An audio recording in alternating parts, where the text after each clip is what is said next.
Hello everyone. So this is the pre-lab discussion for the accurate determination of hemoglobin. So for this uh, pre-lab discussion, our objective is that you will be able to correctly perform the manual procedures in determining the hemoglobin with competence vis-a-vis biosafety and proper waste management. You will also be able to explain the principles of various hemoglobin determination. You will also be able to analyze the factors that affect patients' hemoglobin, evaluate the correctness of the technical procedures in performing hemoglobin determination through manual methods, correctly interpret the hemoglobin levels of a patient, and identify the clinical significance of a patient's hemoglobin level. So let's begin with hemoglobin. So hemoglobin, remember, hemoglobin is the major component of the cytoplasm of our RBC. So remember, your RBC has no nucleus, and what's the component inside the RBC is your hemoglobin. So remember, your hemoglobin transports oxygen from the lungs distributed to the tissues, while it collects carbon dioxide as the waste product of metabolism from the tissues and then excreted into the lungs.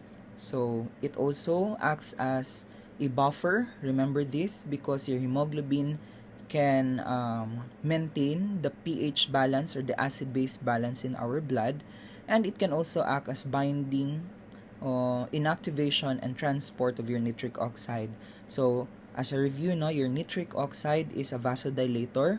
So hemoglobin needs to regulate the activity of nitric oxide in order to prevent excessive vasodilation, as excessive vasodilation can lead to hypovolemic relative hypovolemia, because the blood vessel is dilated, therefore the blood volume will tend to become low.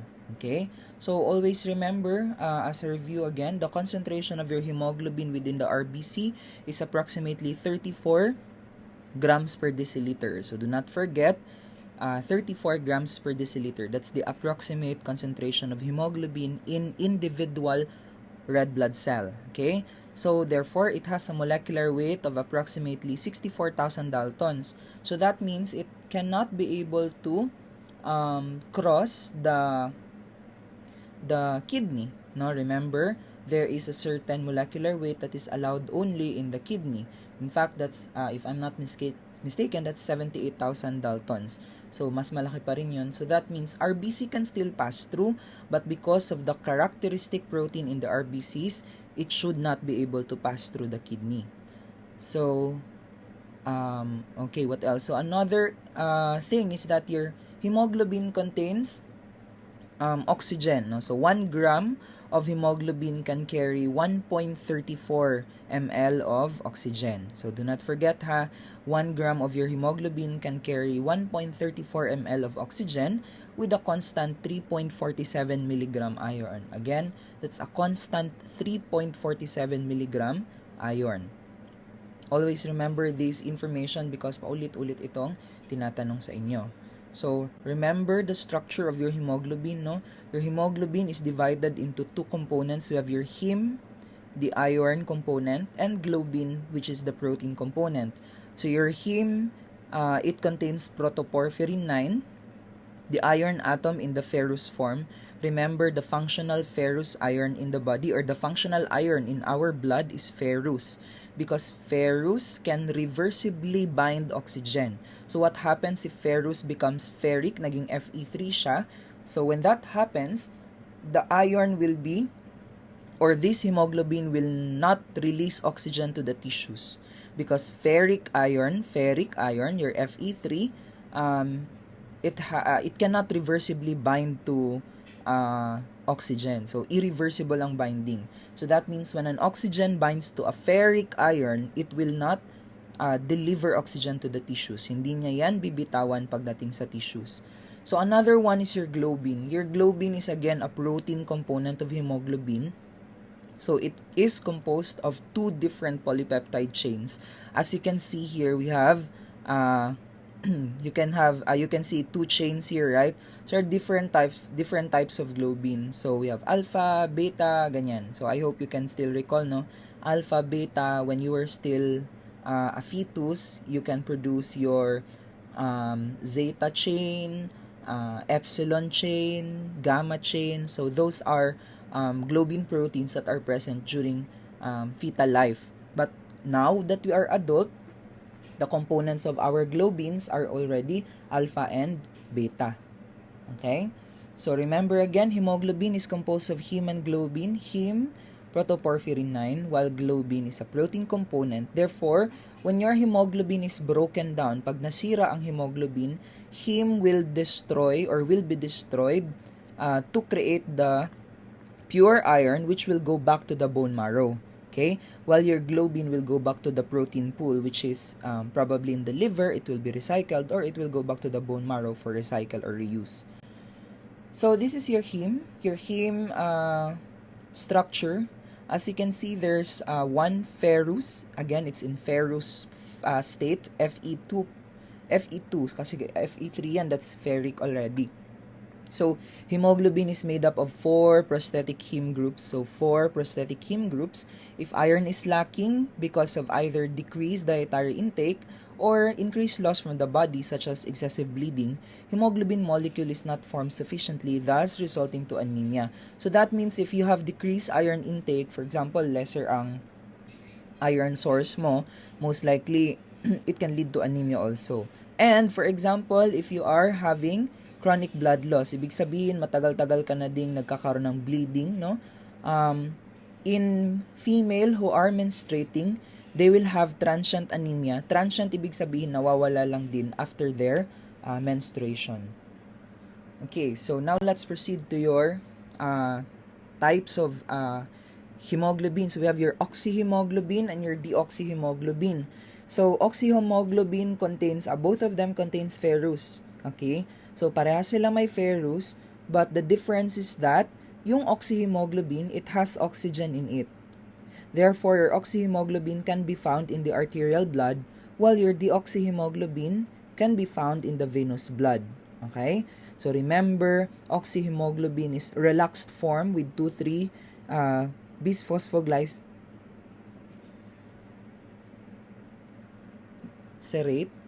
Again, your relaxed form is 2,3-BPG or your 2,3-bisphosphoglycerate. So, your deoxyhemoglobin, tense form siya with 2,3-BPG. So, anong ibig sabihin ng relaxed form and tense form? So, your oxyhemoglobin needs to be relaxed whenever 2,3-DPG is around. So, 2,3-BPG or 2,3-DPG, parehas lang yan sila. So, again, when your hemoglobin carrying oxyhemoglobin or oxygen, when it goes to the tissues, it should be in relaxed form with 2,3-DPG. Why? So that your 2,3-DPG can allow oxygen from being detached from the hemoglobin and being transported into the tissues. So remember, when your hemoglobin carrying an oxygen, as it delivers oxygen to the tissues has reached 2,3-DPG. So saan natin madalas nakikita ang 2,3-DPG? Nasa tissues siya. So, when your oxygen goes to the tissues, 2,3-DPG will allow oxygen to become offloaded from hemoglobin. And what protein now binds to your oxygen once it is offloaded from hemoglobin? So, from lungs to tissues, hemoglobin, it will carry oxygen going to the tissues. But once it reaches to the tissues, what protein now binds to the oxygen? So, the most commonly known as your muscle globin, your myoglobin. Okay, so your myoglobin binds oxygen in tissues. But what allows your oxygen to become detached from the hemoglobin is the presence of your 2,3-BPG present in tissues. Remember, 2,3-BPG is very abundant in tissues. Okay, so after your 2,3-DPG removes the oxygen from the hemoglobin, your oxyhemoglobin now becomes deoxyhemoglobin, and it will go now to your venous circulation or to your vein. Okay, so as you can see here, I mentioned earlier there are different types of chains in the globin. So I told you earlier that when you were still in your mother's womb, we have this what we call your fetal hemoglobins or your hemoglobins that can be found when you are still inside your mother's womb. So, kung fetus ka pa, no? So early embryogenesis, we have your Goer 1, Goer 2, and Portland. So these are the 3 hemoglobins that can be found at the early stage of your fetal development. So Goer 1, that's zeta and epsilon. Goer 2, we have alpha and epsilon. And your Portland, we have zeta chain and gamma chain. So as you can see here, try to use a laser pointer. So this one. So zeta ito, this is the zeta chain, and this one is the epsilon chain. Back when we were still learning this, Ma'am Madel gave us easier way to memorize this one. So when you say Goer 1, therefore, if it's the first step, it will always be easy, epsilon and zeta. But if it's Goer 2, so parang ang iniisip niya tae. So tae, alpha and epsilon. So tae, Goer 2. For Portland naman, Portland, kasi nga nasa final stage ka na, it will not be that easy. So magkakaroon ng zigzag road. So that's zeta chain and gamma chain. Okay, so do not forget the globin chains of your hemoglobin when you were still inside your mother's womb. Okay, wag kalimutan because this is very common questions in the board exam. So another hemoglobin in the third trimester, mas mataas ito compared sa Goer 1, 2, and Portland. Your fetal hemoglobin. Si fetal hemoglobin naman, it is composed of 2 alpha and 2 zeta. Okay? So your fetal hemoglobin it contains 2 alpha and 2 beta. So remember, it begins to decline just before birth. So in short, before ka pang pinanganak, your fetal hemoglobin is starting to decline. But it will completely ang tawag niyan, switch into a different hemoglobin when you are already 6 months after kang pinanganak. So 6 months, when you are already 6 months, no, most likely the fetal hemoglobin will start to become gone, no? So mawawala sila while it will be replaced by your alpha and gamma chains. That's your alpha and beta chains, your alpha hemoglobin or hemoglobin A. I repeat, so at birth, you still have fetal hemoglobin, ha? Most likely, the fetal hemoglobin will be gone after 6 months because this is what we call your switching, okay? Chain switching or hemoglobin switch. That's what we call hemoglobin switch. 6 months after birth, your fetal hemoglobin will be totally replaced by your hemoglobin A. Okay? So we have your A1 and A2. So your hemoglobin A1 and A2 is present here below, no? Your A1 is composed of alpha and beta, while your A2 is composed of alpha and delta. Okay? So alpha and delta A2, alpha 1, hemoglobin A1, alpha and beta. Okay, which is more abundant? That is your alpha 1. Okay, I usually remember this when I say mas maraming ini A1. Okay, so mas maraming ini A1. So that means A1 is more abundant than A2 because your A2 is only less than 3.5%. But in the case of thalassemia, particularly if there is beta thalassemia, pag nasira ang beta chain sa beta thalassemia, what happens is this beta chain will be replaced by delta chain. So ang mangyayari, lahat ng A1 nako-convert into A2. Okay? Or some of which is replaced by gamma. So, magiging hemoglobin F sila. But again, guys, remember this. The most abundant in adult is your A1. So, remember the chains. The chains I have mentioned. Do not forget the types of globin chain.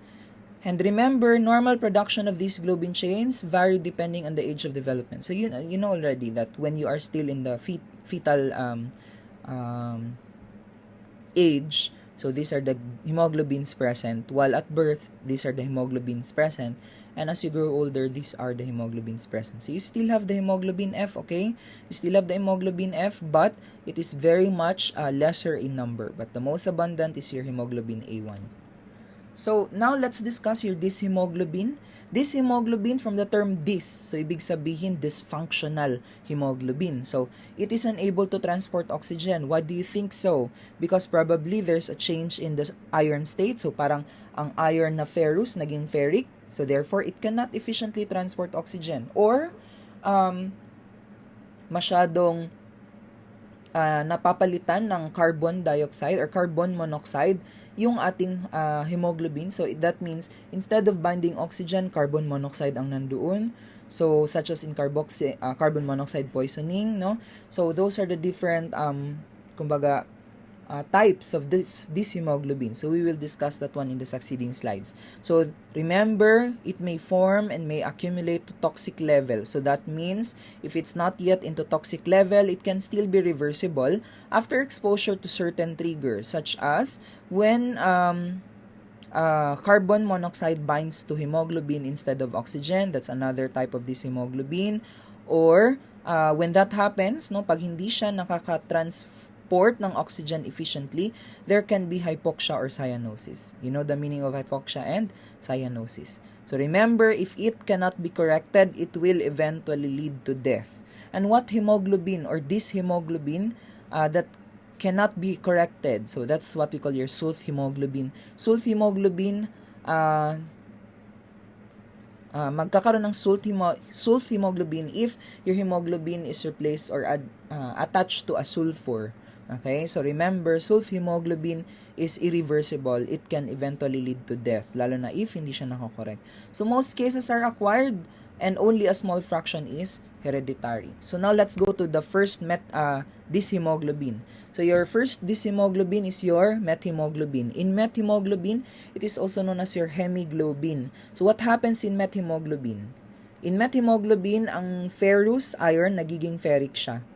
So remember, your ferric, it cannot carry oxygen when, if for example, it can carry oxygen. Okay, so please correct this one. It can still carry oxygen. Remember FeO3? FeO3 is rust. Okay? Once your iron is bound to oxygen, remember FeO3, rust. No, in Bisaya, gikaling. Okay? Ferrous and oxygen can still be together, but when that happens, it's irreversible. Hindi mo yan siya, I mean, it cannot reversibly bind to oxygen. So that means, pag nag-attach ang oxygen kay ferric iron, hindi niya yan bibitawan sa tissues. Okay? So normally occurs, nagkakaroon talaga ng ferrous to ferric in the blood. So remember, there has to be something that can convert back the ferric to the ferrous. Okay? So ibig sabihin, there has to be something, a process that converts ferric back into its ferrous state. So remember, what process is that? We call it methemoglobin reduction system or methemoglobin reduction system. So remember guys, increase methemoglobin, there will be decreased oxygen delivery to the tissues. And what will be the color of your blood? It will be chocolate brown. So a picture on the right side of your screen is a very good example of the presence of chocolate brown color of your blood if there is methemoglobinemia. Okay? So another one is your carboxyhemoglobin. So your carboxyhemoglobin is, the problem here is that instead of binding oxygen, it will bind to carbon monoxide. Okay? And remember, carbon monoxide has greater affinity to hemoglobin compared to your oxygen. And how much affinity? 200 times greater. So that means talagang napapalitan niya si oxygen from binding hemoglobin. This is a silent killer because it is tasteless, colorless, and odorless gas. So remember, most common example for this is the carbon monoxide poisoning when you are inside your car. Okay? So color of blood and skin in hemoglobin or carboxyhemoglobin is cherry red. So cherry red ha, kanina sa methemoglobin chocolate brown, but in your carboxyhemoglobin it's cherry red. For sulfhemoglobin naman, remember in this case, your hemoglobin is replaced with or bound to sulfur again. Sorry, that's bound to sulfur. And this is a greenish pigment. So that is why the color of the blood becomes mauve lavender. So hindi na siya bright red, mauve lavender na because of the presence of sulfur. And remember, I told you earlier, this is irreversible. So it persists for life of the cell. Hanggat hindi namamatay yung cell na yan, the sulfhemoglobin will always be inside that cell. And sulfhemoglobin, remember, it cannot carry oxygen. So, ibig sabihin, this is useless. Sulfhemoglobin is useless. Okay? And remember, when you measure hemoglobin, sulfhemoglobin cannot be measured because we need to convert the existing hemoglobin into a functional and quantifiable hemoglobin, which is the cyan methemoglobin. Your cyan methemoglobin is a quantifiable hemoglobin in the tests, no? So sulfhemoglobin cannot be converted to cyanmethemoglobin kasi sabi nga natin irreversible, ibig sabihin it will always be bound to sulfur. Okay, so now let's proceed to your hemoglobin measurement in the laboratory. So first we have your semi-quantitative na test. So we have your specific gravity method, also known as your copper sulfate method. Your copper sulfate has a specific gravity of 1.053. The principle here is that if your hemoglobin in the red cell is enough, it should sink. Okay, it should not float. Okay, because the approximate specific gravity of the blood with 12.5 grams per deciliter of hemoglobin is 1.053. So that means if your hemoglobin is 12.5 and above, it should sink. Okay, hindi dapat siya nagfo-float. But if it floats, that means ang gravity ng iyong blood is less than 1.053. Okay, the sample that we can use here is your capillary blood. So that is why, guys, remember in this case, it uses capillary tube, no? Allowing the blood to be dispensed to the copper solution. Again, this is semi-quantitative because it can tell you if it's above 12.5 grams per deciliter by just looking at the ability of the blood to sink in the copper sulfate solution. So the procedure here, you have to prepare copper sulfate solution in a wide mouth container, 5-inch depth. Okay, and then perform skin puncture. Allow the drop of blood to fall into the copper sulfate solution and observe movement of droplet for at least 15 seconds. You can see here, di ba, gumamit siya ng capillary tube. But in blood donation, I believe you have seen that we normally do this procedure na. So, kumbaga, we will puncture the skin, tapos wipe off the blood, and then allow the blood to drop into the capillary tube. So there's no need for you to use the capillary tube. Okay, so allow the blood to drop into the copper sulfate solution. So hindi mo na kailangan ng capillary tube. But of course, by the book, ang sabi sa libro, you have to use capillary tube. Okay, use capillary tube and allow the capillary tube to collect the blood first before suspending or putting a drop of blood into the in the copper sulfate solution. Again, the specific gravity of blood is greater than that of the solution, which is 1.053, so it sinks. That means your hemoglobin is more than 12.5 grams per deciliter. Okay, if it floats, ibig sabihin that's less than 12.5 grams per deciliter. So another method for hemoglobin determination is your acid hematine method or Sally-Haley method. So your acid hematine method, ang hirap na i-pronounce ito. So your blood together with your your blood together with your HCl, your hemoglobin will be converted into acid hematine. So it becomes dark brown colored compound. So remember, kaya nga tinawag siyang acid hematine kasi you will acidify the blood. So when you add hydrochloric acid to your blood, it becomes acid hematine. And what you can see there is dark brown colored compound. The solution is diluted with distilled water until its color intensity matches with the standard brown colored glass of the comparator box. So the concentration of hemoglobin is read directly on the apparatus. The sample you're going to use here is your EDTA whole blood. As you can see here, there are two tubes that you can find. So, comparator yan. So you have to add blood to your acid hematine and then you will add distilled water until it matches with the standard colored glass of the comparator box. So as you can see here, you can find a tube there. So this tube is added with blood and your hydrochloric acid. Okay? And then you will add distilled water drop by drop. Okay? Until such time that the comparator tube is the same or it has similar color with the tube containing the blood. So the procedure here is, of course, you have to prepare the materials first, and then you're going to add 0.1 normal hydrochloric acid up to 2 mark on the hemoglobinometer. So pipette blood up to the 20th mark, equivalent to 20 microliter of blood. then wipe the external surface of the pipette to remove any excess blood. So remember ha, this is very important because if you have excess blood, it can alter the result of the test. So wipe the external surface of the pipette to remove excess blood. Normally, we use gauze. Okay, we use gauze, not cotton. Okay, because cotton is absorbent. Gauze is adsorbent.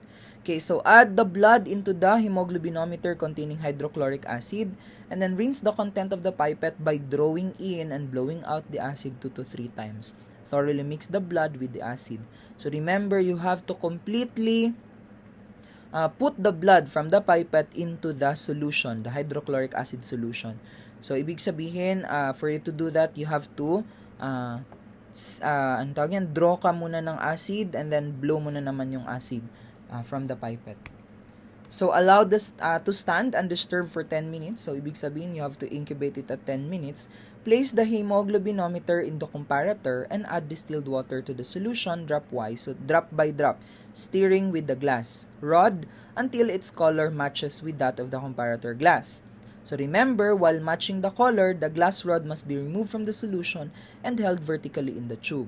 Remove the glass rod and take reading directly by noting the height of the solution, and then report the results in grams per 100 ml of blood. So medyo, this one, you cannot imagine this one unless gagawin mo talaga siya. So anyway, you will still be performing this one. So ang gagawin mo lang is that in your tube, you have to add hydrochloric acid and then add their additional 20 microliter of blood. And then you will add distilled water until such time that the color of your tube matches with the comparator tube. Okay? And then you will measure the volume. Gano'ng kataas, no, or gano'ng ka height of the solution. Okay, and that is reported in grams per 100 ml of blood. So the next method is your cyan-methemoglobin. As I mentioned earlier, in this case, you cannot quantify sulfhemoglobin in your cyan-methemoglobin method. Okay, blood is diluted with Drobkin's reagent. Potassium ferricyanide oxidizes your hemoglobin to methemoglobin. So that means, from hemoglobin, nagiging methemoglobin siya. Okay? Because of the presence of your potassium ferricyanide. So, potassium cyanide provides cyanide ion to form cyan-methemoglobin. So, as you can see, meron tayong potassium ferricyanide. Its purpose is to convert hemoglobin to methemoglobin. And then, we also have your potassium cyanide, which will add cyanide ions to your methemoglobin so that it can form cyan-methemoglobin. Because I mentioned earlier, cyan-methemoglobin is a quantifiable hemoglobin. Okay? The solution is read at 540 nanometer wavelength and is compared with that of the standard hemoglobin cyanide solution or hemoglobin cyanide solution. So sample is your EDTA whole blood. So you're going to use 0.02 ml of sample plus 5 ml of your reagent. So what reagent is this? That's your Drobkin's reagent. Your Drobkin's reagent composed of potassium ferricyanide. It converts hemoglobin to methemoglobin. In short, it converts ferrous iron into ferric state.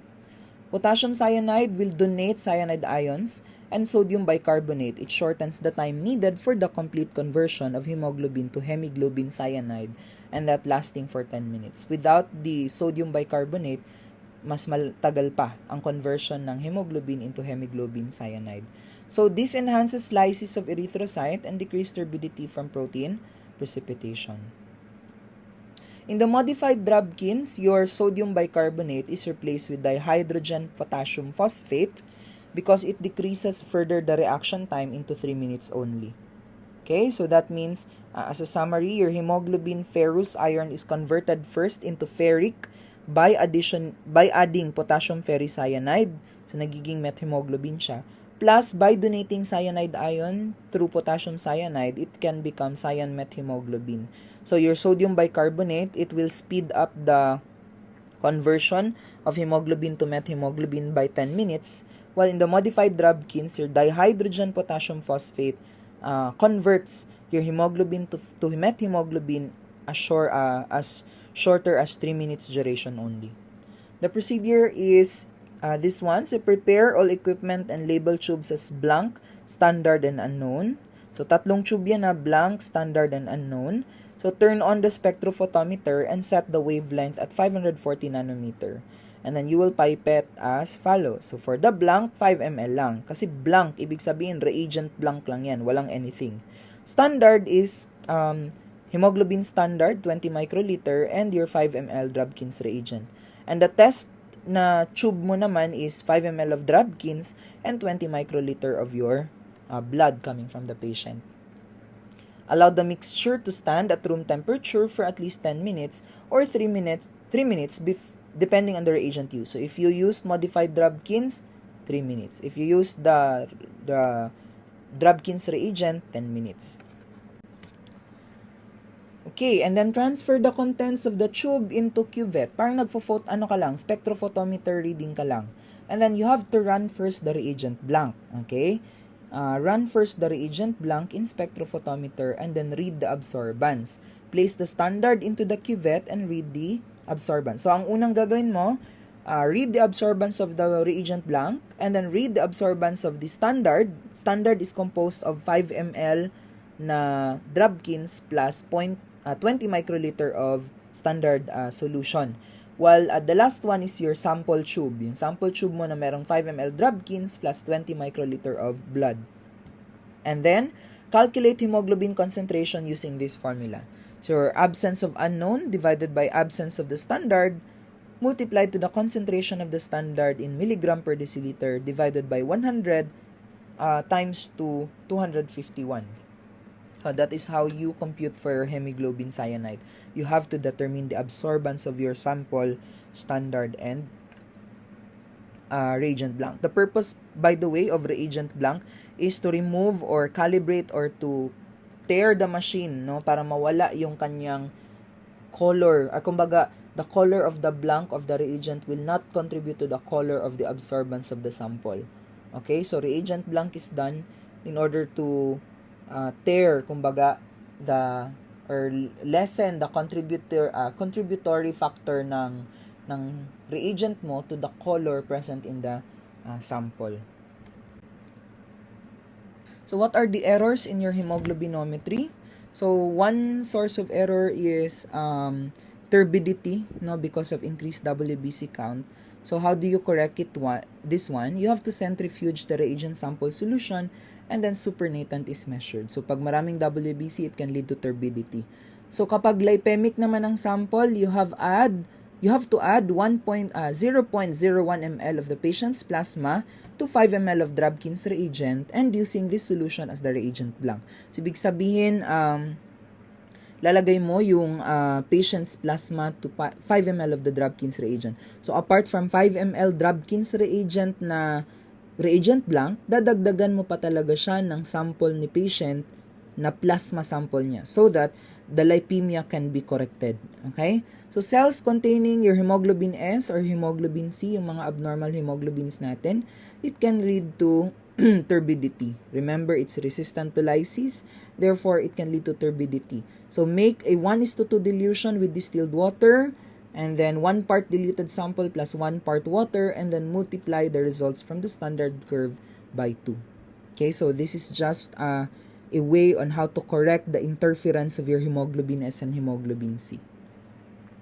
But of course, you have to be careful with your venipuncture because hemoconcentration can also lead to a falsely elevated na hemoglobin. Okay? So remember, carboxyhemoglobin takes about 1 hour to convert to hemoglobin cyanide and theoretically could cause erroneous result in specimens from heavy smokers. So if your patient is a heavy smoker, so please remember you need to wait at least 1 hour, no, so that your carboxyhemoglobin can be converted into your hemoglobin cyanide. Of course, your sulfhemoglobin, you cannot quantify it anymore kasi nga hindi siya nako-convert into methemoglobin.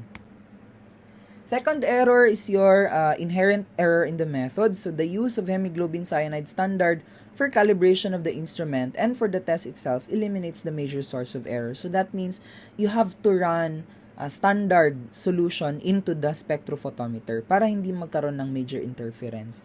So nakakalibrate siya or nati-tear yung kanyang absorbance contributed by the standard solution and your reagent. So the broad absorption band of your hemoglobin cyanide in the region of 540 nanometer makes it convenient to use both in filter type photometer and in narrow band spectrophotometer. So with the exception of your sulf hemoglobin, all other varieties of hemoglobin are converted to hemoglobin cyanide. Like I said earlier, sulf hemoglobin cannot be converted to hemoglobin cyanide. Okay? And because your cyan-met hemoglobin reagent is sensitive to light, it is better to store it in an amber bottle or amber tube. Okay? It should be stored in a brown bottle or in a dark place. So if you don't have amber bottle, so ilagay mo siya sa dark place, sa loob ng cabinet, where it is safe and not prone to contamination. What about if there's equipment error? So you can find there, the accuracy of equipment is not uniform. So calibration of pipette will lessen errors, and then significant error can be introduced by the use of unmatched cuvette. And then wavelength setting, the filters, and meter readings require checking. So that means you need to have equipment maintenance in terms of its the hardware, yung mga tubes, cuvette na ginagamit mo pag walang gas-gas, ganyan. And then nagkakaroon ka ng counter-checking ng correctness ng wavelength na napoproduce or kapag sineset mo siya sa spectrophotometer. So parang clinical chemistry ka lang din, no? So but in this case, instead of using plasma, your sample is the blood. So operator's error naman, so we have here your good training. So you need to have good training, paulit-ulit. If you do it repeatedly, so of course mamamaster mo siya, magkakaroon ng lesser operator's error na nako-contribute sa erroneous result. Okay? Understanding of clinical significance of the test, and then necessity for a dependable method, adherence to oral and written instructions, and familiarity with the equipment with the source of error. So ang point lang dito is that you need to have a good training, no, and good understanding why you need to do the test. For example, alam mong ang patient merong sulfur poisoning, 'di ba? So if the patient is poisoned with sulfur, what do you think will happen? Can you still compute for the sulf hemoglobin? Of course, magkakaroon ng falsely decreased hemoglobin. Falsely decreased ang hemoglobin kasi nga maraming hemoglobin na nako-convert into sulf hemoglobin. So the reference range for your male and female is this, no? So you can see it in your screen. Male is 13.5 to 18, while in female 12 to 16. So again, because of the muscle mass, mas malaki talaga yung reference range ng lalaki compared to the female. Now let's go to your manual determination of your packed cell volume or your hematocrit. So at the end of the period, the students can correctly perform the manual procedure in determining the packed cell volume with competence vis-a-vis biosafety and proper waste management. So analyze the factors that affect patient's hematocrit, evaluate the correctness of the technical procedures in performing manual hematocrit, correctly interpret the hematocrit levels of a patient, and identify the clinical significance of your hematocrit level. So now, what is hematocrit? Your hematocrit or your crit is also known as your packed cell volume. As you can see there, the red blood cells. Okay, yan ang ating mini-measure in your hematocrit determination. The plasma, the buffy coat, hindi natin yan sinasali. So your hematocrit measures the volume of packed RBC that occupies a given volume of whole blood. So it is reported either as a percentage or in liters per liter. Okay, so suitable anticoagulant, you can use dried heparin and your ethylene diamine tetraacetic acid or your EDTA. So remember, ang mini-measure lang natin is only the packed red cell. Hindi kasali ang buffy coat, hindi kasali ang sealing clay. Okay? This is now the application of what you did in your prelim, yung capillary tube collection. The reason why ayaw natin ng bubbles kasi it can interfere with the hematocrit reading. So pag may bubbles yan, most likely, hindi na accurate ang results. So, dapat continuous talaga and it should be 3/4 filled.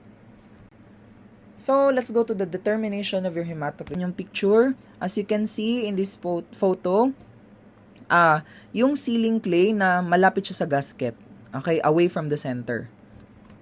You know the reason why. So tighten the head cover on the centrifuge and close the top. Centrifuge the tube at 10,000 gravity to 15,000 gravity. But according to Henry's, it's 10,000 to 12,000 gravity for 5 minutes.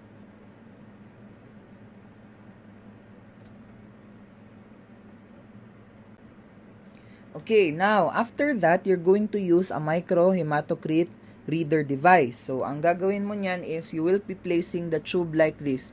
So, ilalagay mo yung tube dyan.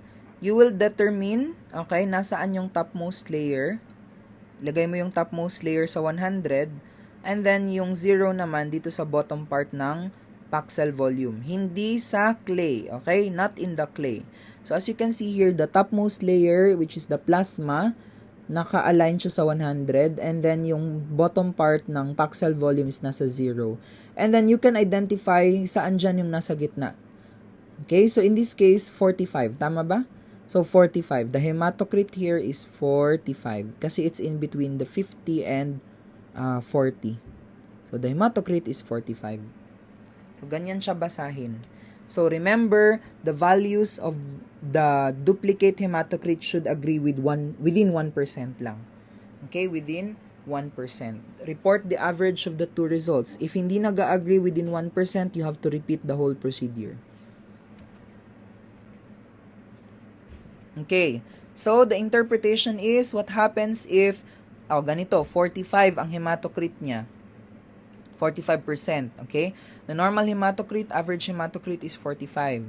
Pag nangyari is maliit siya, let's less than or 30% na siya, there is anemia. Pero pag more than 70%, such as this one, sobrang dami ng RBC compared to the plasma volume, we call it polycythemia. Okay? And this one naman is if mataas ang hematocrit, okay, but the plasma is also medyo maliit, so that means dehydrated ang ating pasyente. The normal value for hematocrit in male is 41.5 to 50.4, while for female is 35.9 to 44.6. But in an average human being, even if it's male or female, usually nasa 45 talaga ang hematocrit.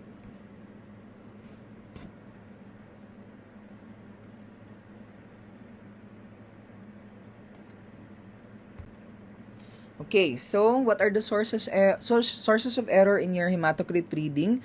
So, of course, there will be a decrease in hematocrit if it is not properly sealed. Nag-leak ang blood, di ba? So, kaya, magliliit talaga yan. So, excess EDTA, excess anticoagulant, it can alter hematocrit reading. Kasi nga, the volume of your EDTA can contribute to the total volume of your blood. So, immediately after blood loss, there will be, of course, decreased hematocrit. And then contamination with tissue juice, that is why when you do skin puncture, you have to wipe out the first blood na lumabas. Okay? And then hemolyzed specimen can of course lead to falsely decreased hematocrit. Kasi yung RBC yung mini-measure mo. So kung ang RBC patay na lyse na siya, so that means it can lead to false decreased hematocrit. So increased hematocrit naman is present in inadequate centrifugation. So, ibig sabihin hindi mo na sentry ng maayos. So, kapag na-read mo yung Buffy coat, of course, falsely increase yan. Presence of poikilocytes. So, as a review, your poikilocytes are abnormally shaped cells like sickle cells, spherocytes. So, it can falsely increase your hematocrit. Dehydration can falsely increase hematocrit. But in dehydration, you have to check the volume of the plasma also. Pag clotted ang specimen, of course, hindi yan basta-bastang nagsisettle, no? Or ang mangyayari is that hindi siya magkakaroon ng centrifugal separation of cells. So, prolonged tourniquet application, which can lead to hemoconcentration, that is why nagpo-false increase, and then delay in reading. Natagalan ka sa pagbasa, nakikipagchismisan pa, it can lead to increased hematocrit, falsely increased. So, this one naman, increased or decreased ang mangyayari if hindi na mix ng maayos ang specimen. That is why when you invert your capillary tube, make sure talagang nami-mix siya all throughout. Hindi yung nag-figure of 8 ka lang, pero hindi naman talaga nagmi-mix yung blood together with the anticoagulant present in the capillary tube. So, improper use of microhematocrit reader, pag hindi ka knowledgeable enough in using the hematocrit reader, then of course, you will have the difficulty or of reading kung ano talaga yung hematocrit ng patient. Okay, so K3 EDTA, remember this one. yung K3-EDTA natin, it lowers the hematocrit more compared with K2-EDTA. So, mas mababa ang hematocrit if you are using K3-EDTA. Okay? So, now, let's go to rule of 3. What is rule of 3? Rule of 3 means that when your hemoglobin is multiplied by 3, that's the hematocrit reading of your patient. Remember, this is not used to release result. Huwag mong gamitin ito as an alternative to your machine, as an alternative to your test. Okay? You have to do hematocrit talaga. The purpose of this rule of 3 is to make sure or to validate your reading. Okay? Para valid yung results mo, pwede mo siyang i-counter-verify using the rule of 3. The rule of 3 states that the value of hematocrit should be 3 times the value of the hemoglobin plus or minus 3. So, ibig sabihin, may leeway kang 3%. So, this is used for control, quality control, or validating test result. Again, hindi sinabi dito na instead of doing the hematocrit, you will use this one. Hindi pwede yun, no? You only use this one to validate result. This rule only applies to specimens that have normocytic normochromic RBC.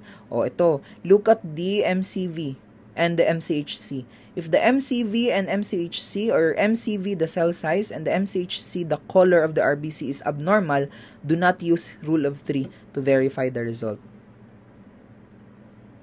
Okay, dapat paulit-ulit mo na itong gagawin. So you check first the MCV and MCHC. If may problem sa color and size ng RBC, therefore your rule of 3 is not recommended to be used. Okay? So, let's practice, no? Which patient has inaccurate result? As you can see, hemoglobin 12, hematocrit 40. Patient 2 natin, hemoglobin 9, hematocrit 25. So, saan dyan ang may inaccurate result? Reading ito ng machine, ha? You're just trying to verify sinong patient dyan ang merong inaccurate ang result. So, 12 times 40.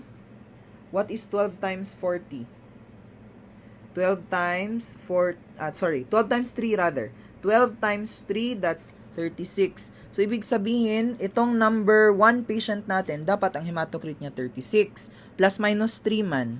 So, dapat 39. So, still, pa rin siya, no? So, mas taas siya compared to the rule of 3 reading. What about our hemoglobin na 9 sa patient 2? 9 times 3? 27, plus minus 3.